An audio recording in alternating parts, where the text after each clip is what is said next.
Y lo saluda Ivonne Melgar en ausencia de Pascal Beltrán del Río, y vamos a tener la oportunidad de conversar con el doctor Salvador Guerrero Chiprés, presidente del Consejo Ciudadano para la Seguridad y la Justicia de la Ciudad de México, sobre el Blue Monday, este día más triste del año. Salvador, bienvenido al programa. Pues muchas gracias, Ivonne. Nos das la oportunidad de hablar de esto que forma parte de dos olas de estudio que se realizaron sobre todo en Europa. La primera en los años 80 acerca de literatura que se escribió con base en investigaciones diversas acerca de un trastorno estacional emocional que existió en ese momento identificado por la Academia de Psicología.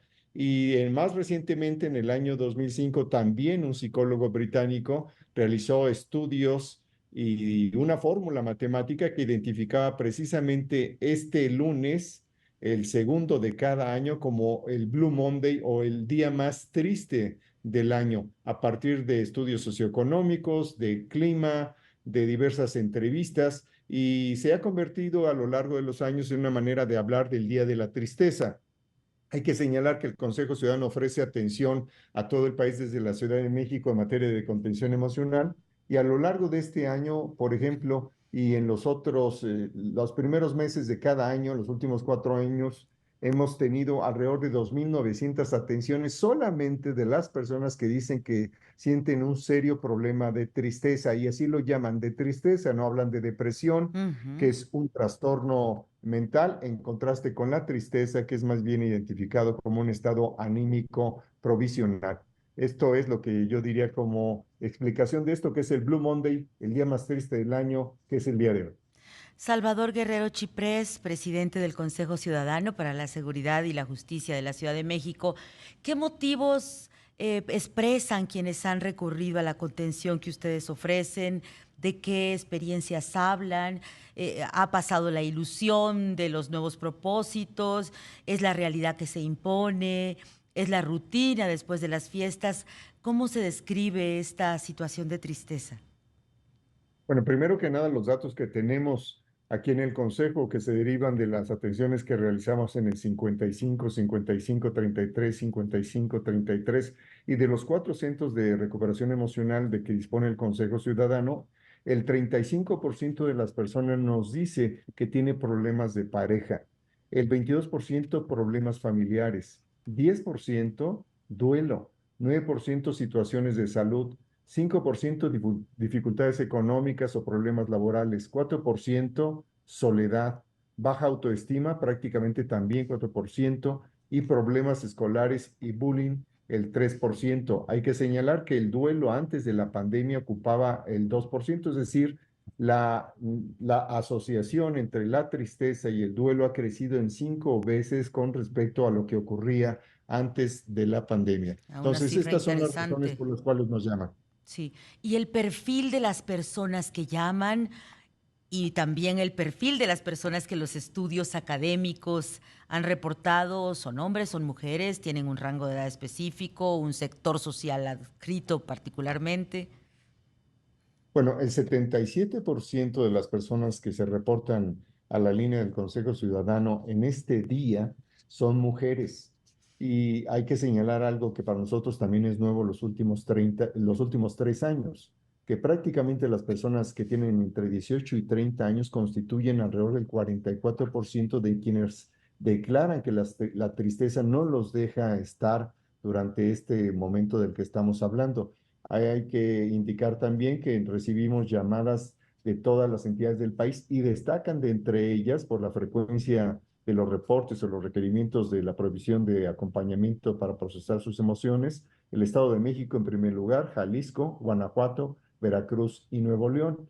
Y en la Ciudad de México destacan las alcaldías Cuauhtémoc, Tlalpan, Gustavo Amadero, Azcapotzalco e Iztapalapa. Hay que decir que 13% de las llamadas que recibimos en el Consejo Ciudadano para este día, en el Blue Monday, provienen de Colombia, de Argentina, de Venezuela, Ecuador y de España. Salvador Guerrero Chiprés, presidente del Consejo Ciudadano para la Seguridad, por supuesto que puede quien considere que encuadra en este perfil que nos has compartido recurrir a ustedes por favor repetirnos el teléfono si puedes, pero también para quienes no lo hagan o para quienes están conviviendo con una persona a la que podrían ubicar en una tristeza profunda el día de hoy o en los días sucesivos. ¿Qué nos recomiendas hacer? ¿Cómo nos recomiendas proceder? Porque a veces una madre, una hermana, una pareja, pues dice, ya no estés triste, mira, la vida es bonita, échale ganas, pero no es suficiente. O sea, se necesita quizá hacer algo más. Y si no podemos recurrir a la contención, ¿qué nos dirías que podemos compartir?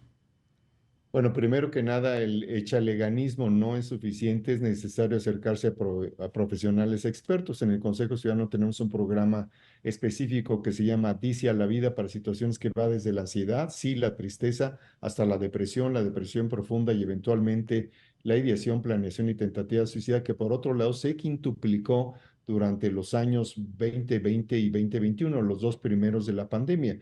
Y a todo mundo hay que decirle que puede sentirse acompañado con las 117 psicólogas y psicólogas que tenemos en el Consejo Ciudadano. Tenemos 4 sedes en Azcapotzalco, en Cuauhtémoc, en Iztapalapa y también en Benito Juárez. Ahí los atendemos también en lo que llamamos centros de atención emocional. Así que pueden contar con nosotros y a todos y todas, seamos que sentimos esa tristeza o que la vemos en otros, sí podemos acudir a personas especializadas, además de que sí existe una atención igualmente interesante y oportuna de diversas instituciones de la sociedad civil, además del Consejo Ciudadano y del gobierno local y federal.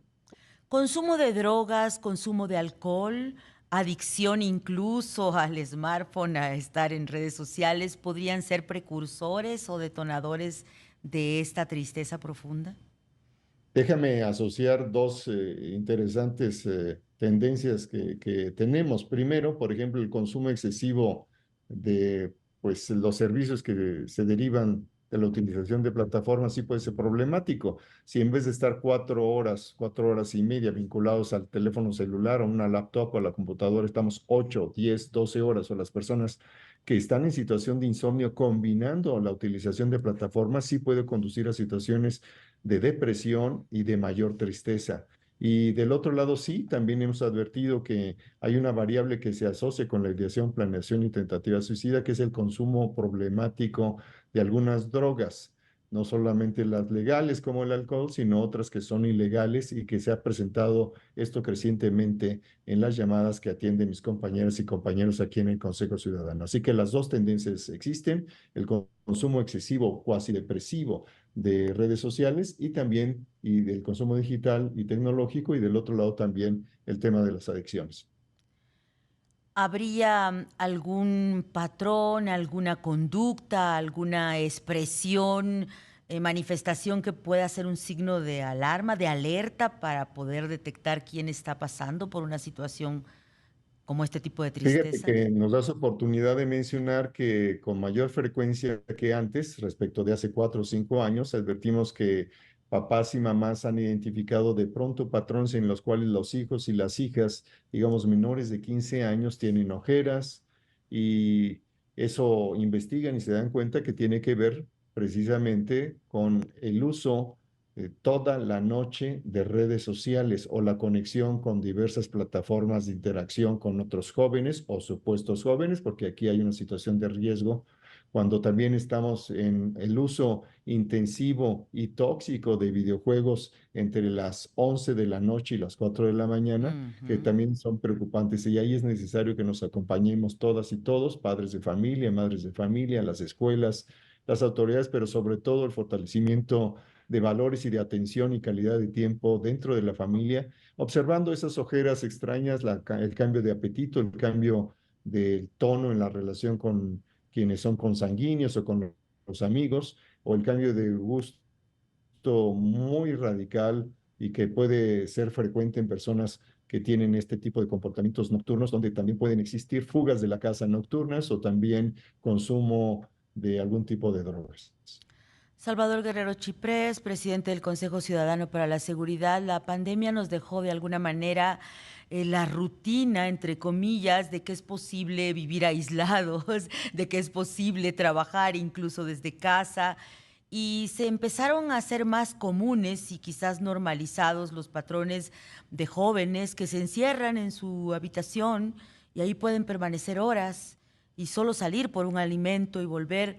¿Qué tanto estas características, estas formas de vida que hemos normalizado también podrían disparar situaciones de tristeza y de depresión posteriormente? Bueno, hay un alto grado de correlación entre comportamientos de soledad o solitariedad, digamos, hay vocabularios distintos para identificar los procesos y los matices, pero básicamente sí puede haber una correlación muy fuerte entre ese comportamiento que corresponde en general, dirían algunos observadores expertos también, a los cambios de la adolescencia. Pero si a eso se agrega la inercia que ya teníamos de casi 2 décadas de consumo intensivo de plataformas tecnológicas incrementadas ahora con el mundo digital, más aún con inteligencia artificial, las posibilidades de interacción y de compras nocturnas, y si a eso agregas 30% de los hogares mexicanos solamente hay una persona, normalmente una mujer, y que muchos padres, ahora los dos, están intensivamente vinculados al mercado laboral, es probable que la desatención respecto de los menores sea mucho mayor que la que registrábamos hace 3 o 4 décadas. Así que sí hay una fuerte correlación en los dos elementos que tú mencionas, Iván. Salvador Guerrero Chiprés, por supuesto, poder acceder a estos recursos de este apoyo que ustedes ofrecen, este acompañamiento, esta contención. Y sin embargo, como preventivos en términos generales, ¿qué nos recomendarías? Además, me imagino que el diálogo, el poder escuchar a los hijos, los padres, ser escuchados también por los hijos, el diálogo, pero ¿qué más podría ser un antídoto para construir espacios más sanos y menos propensos a este tipo de tristezas que tanto dolor causan? Bueno, primero que nada hay que comprender que decirle a una persona simplemente anímate no es suficiente, hay que Eso es aconsejarle. importantísimo. Exactamente, yo creo que hemos tenido conocidos familiares que han padecido situaciones diversas, muy complejas, a veces muy graves, y sabemos que no es suficiente decirle échale ganas o anímate. Hay que acompañar profesionalmente. Sí, por supuesto, tiene que haber una dosis de acompañamiento amoroso y bondad dentro de la familia, dentro de la escuela, y asumir que alguien que esté en depresión, inclusive en tentativa suicida, no es alguien que deba sentirse apenado. Hay que hablar de lo que uno siente y compartirlo con las personas adecuadas. Por supuesto, también ayuda los hábitos alimenticios de higiene. Es difícil decirle solamente a la gente, párate de la cama, pero ayuda si uno lo hace junto con ellos. También el tema de la higiene es muy importante, cuya ausencia también nos revela que algo está pasando. Y yo lo digo con frecuencia, ¿no? Antes de hablar de muchos problemas en tu casa o del país o de cualquier cosa, ayúdale a los demás que están más cerca de ti a salir adelante en lo que ellos tienen, no solamente con tu propia voluntad, estimulando la de él o de ella, sino acercándole a los servicios profesionales, sean de carácter psicológico y eventualmente en un extremo de carácter psiquiátrico. Pero en todos los casos, asumir y recordar un dato: el 80% de todos los mexicanos vamos a vivir un episodio de depresión profunda, y asumamos también que los cambios, términos de ciclo, biológicos, fisiológicos, de carácter sexual, marital, laboral, o la ausencia definitiva de una persona respecto de nuestras vidas porque ha fallecido, todo eso nos puede afectar y detonar no solo situaciones de tristeza, que insisto es algo provisional, sino profundas situaciones de depresión, que ya estamos hablando de un trastorno mental. Pues muchísimas gracias, Salvador Guerrero Chiprés, presidente del Gracias a ti. Consejo Ciudadano para la Seguridad y Justicia en la Ciudad de México, por acompañarnos esta mañana. Gracias, hasta luego. Buena Hasta luego. semana.